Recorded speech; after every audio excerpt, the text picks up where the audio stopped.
Conhecido pelo samba, pela cultura popular e também por ser um bairro de grande atrativo do público GLS, Madureira há um ano também passou a ser o bairro da nossa sede. A Igreja Contemporânea passou a sediar aqui a sua igreja. E hoje ela está fazendo um ano. A gente vai conhecer um pouco sobre a igreja, entrevistar a líder de louvor da igreja e também o pastor Fábio Inácio. A vitória o Cordeiro conquistou no Monte Sião. Pastor, a gente queria que o senhor falasse um pouquinho para nós agora sobre um pouco da sua trajetória espiritual, religiosa, até chegar na Igreja Contemporânea. Bom, a minha história, né, a minha trajetória com relação ao Evangelho, ela começou desde os 3 para 4 anos de idade.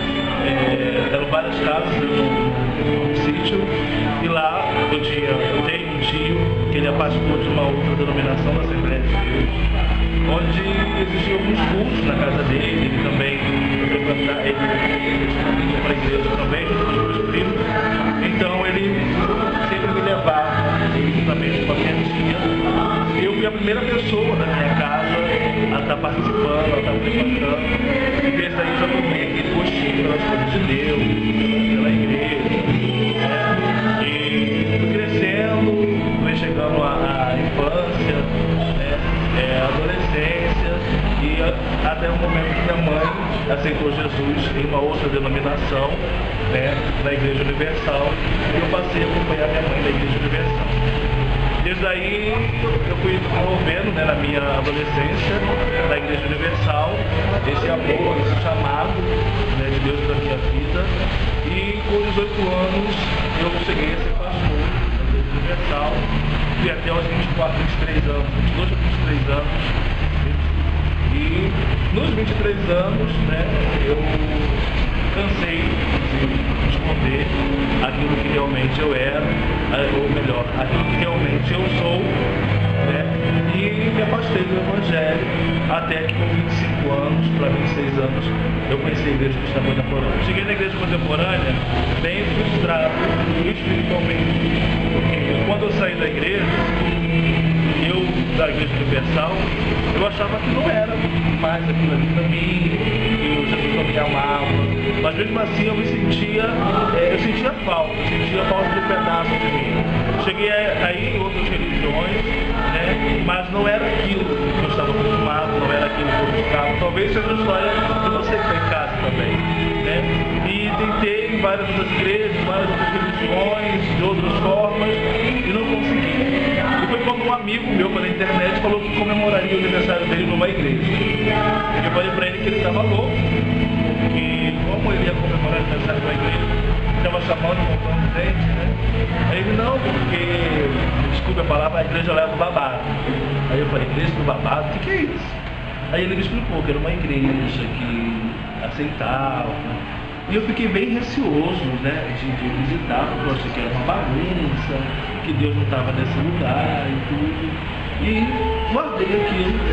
E veio acontecer o óbito do meu pai, e tudo aconteceu de uma maneira muito triste, porque eu discuti com ele, saí de casa, e quando eu voltei meu pai não estava mais. Meu pai eu tinha morrido, estava assassinado. E a última palavra que eu falei com meu pai foi: pai, se liga na sala porque a novela está passando aí, minha vida não é uma novela para o senhor acompanhar. Bati o portão, saí de casa, fui pra noite, dancei a noite toda, depois fui para uma festa do trabalho. No outro dia, no sábado, no 31 de outubro, eu olho no meu telefone, tinha mais de 50 ligações de uma atendida.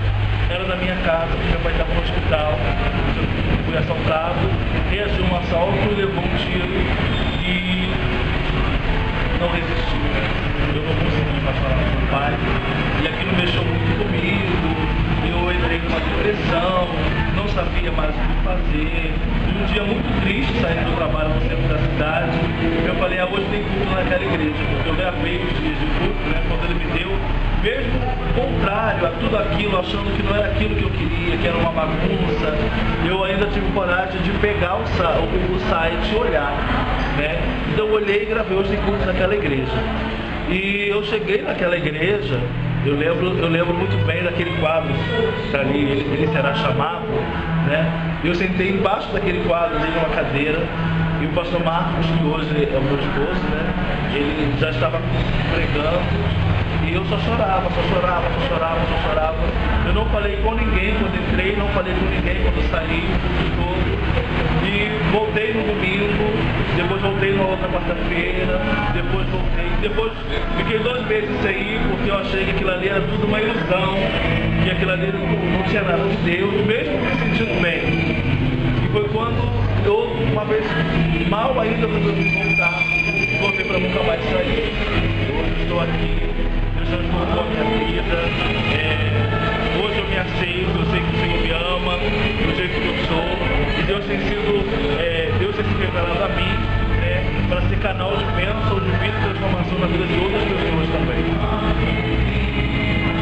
Aproveitando que o pastor falou sobre a questão de ser canal de bênção, eu queria perguntar agora para o senhor como foi a sua experiência no louvor, no Ministério de Louvor, como é isso ainda hoje, e um pouco da sua expectativa sobre o que vai acontecer no Congresso do Louvor, nos dias 4 e 5 de maio, aqui na sede. Bom, eu peguei o louvor da Igreja Contemporânea assim bem no início, né? Mudança ainda, o Ministério de Louvor, que seria ainda o Ministério de Louvor. E eu posso ser sincero assim, que eu não esperava esse amadurecimento, na verdade, do Ministério. E o Congresso que vem sobre mim, ele vai ser uma grande conquista do Ministério de Louvor. É uma grande conquista porque quem viu o louvor da Igreja Contemporânea há 5 anos atrás, quando se iniciou, e vê hoje pessoas maduras, pessoas realmente comprometidas em adorar o Senhor, porque de primeiro eu vou ser sincero, um sacrifício muito grande para até se ter um ensaio de louvor, onde se tinha um evento, para as músicas que iriam cantar, porque cada um pensava de uma forma, de um jeito, de outro. Graças a Deus hoje nós conseguimos avançar e estamos aí com o Congresso, né, rompendo barreiras, né, e superando até mesmo as minhas expectativas. Para quem não sabe, hoje a gente está comemorando 1 ano de sede da Igreja Contemporânea em Madureira. E Madureira é um local estratégico. Por muitos anos, ainda é hoje, foi tido como um local de atração do público homossexual da cidade do Rio de Janeiro. E eu queria perguntar para o senhor também como o senhor vê, assim, com os olhos espirituais agora, a questão do Congresso está sendo realizado nesse local, nesse momento de sede em Madureira. Como o senhor vê isso? Bom, eu costumo dizer que todos os caminhos levam a Madureira. Nós temos aqui em Madureira ônibus para todos os lados, transporte, temos a questão do trem, temos mais à frente ali um pouquinho o metrô, ônibus para Niterói, Barra da Tijuca, Centro. Então, Madureira foi escolhida a sede, né, 1 ano atrás, devido a essa facilidade para todos, né? E é uma terra onde eu tive um local, né, na Zona Norte, onde a boemia predomina por aqui. E por que não transformar Madureira em um local de louvor e adoração a Deus?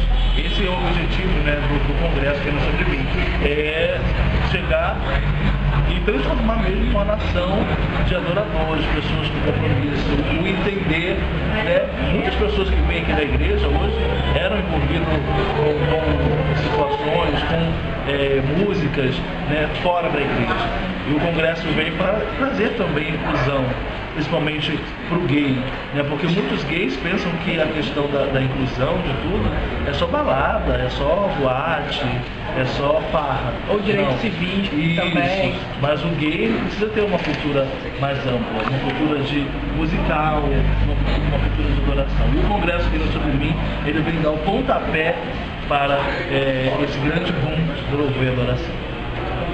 Também a questão do resgate das pessoas que, assim como o senhor também trouxe a história, por um momento foi envolvido com a igreja, participou, esteve envolvido com as artes na igreja, com o teatro, com a dança, com o louvor, mas que se afastou também por achar que não era digno de estar ali, né?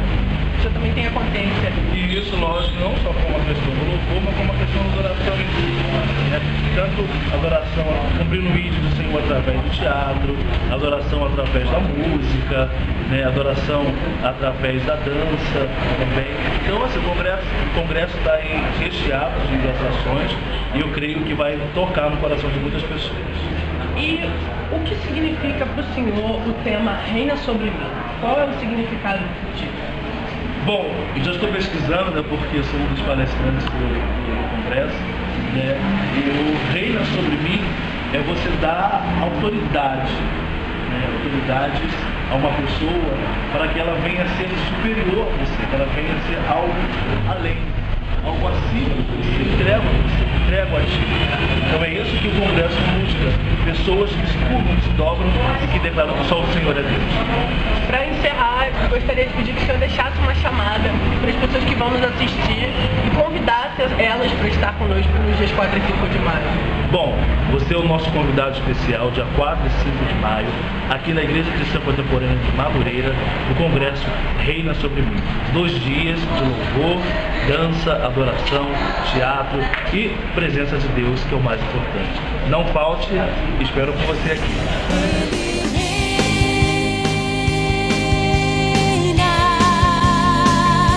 Nosso Deus reina,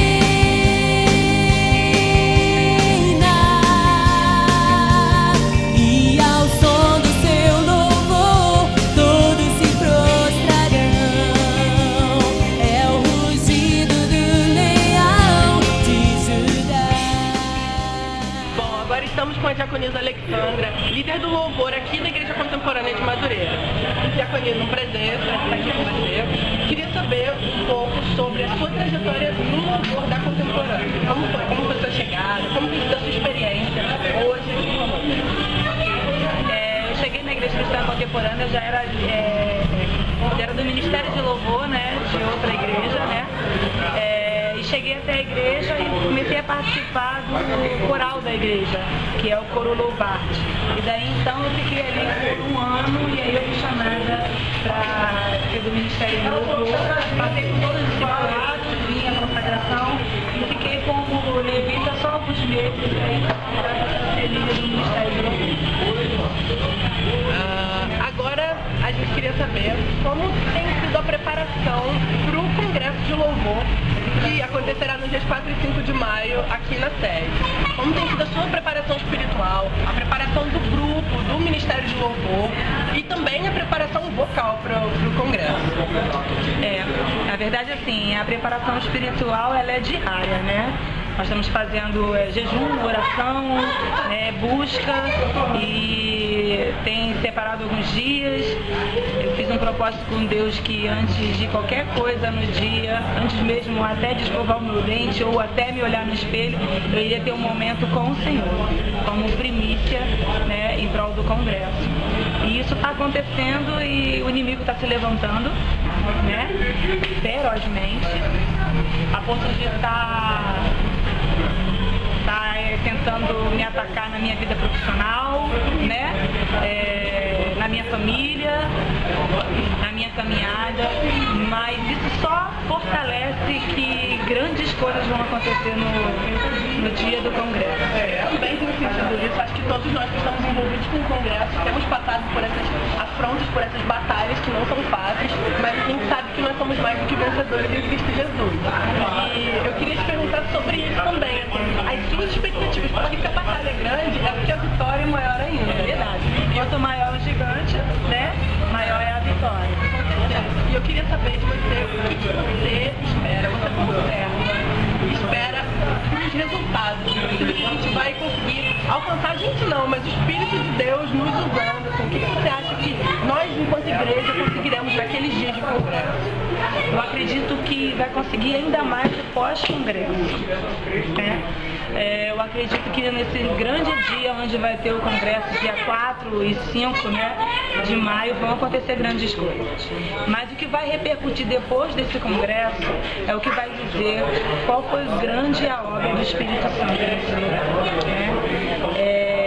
Vai ter um grande avivamento nesse dia 4 e dia 5. Vai ter um grande avivamento nesse lugar. Vidas vão ser libertas, vidas vão ser curadas através do louvor, né? As Às vezes as pessoas esperam que seja um dia onde, eu vou para cantar, louvar. Não, vai ser um dia onde vai acontecer grandes coisas. Pessoas vão ser libertas, curadas, e o pós-congresso vai fazer com que muitas pessoas venham conhecer a Igreja Cristã Contemporânea.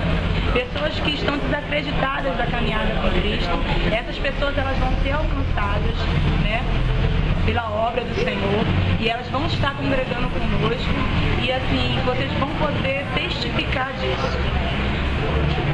Para encerrar, eu gostaria que você fizesse um convite para as pessoas que vão nos assistir no YouTube e chamasse elas para que elas estejam conosco nos dias 4 e 5 de maio. Olha, eu só vou dizer uma coisa, aquele que não vier vai estar perdendo uma grande experiência com o Espírito Santo, porque o Congresso de Louvor se chama Reina sobre mim. O que é reina sobre mim? É o Espírito Santo reinar sobre a sua vida, né? O desejo do seu coração não é nada perto do desejo do Senhor para a tua vida. Então, grandes coisas o Senhor vai fazer na tua vida se você estiver presente aqui no dia 4 e no dia 5.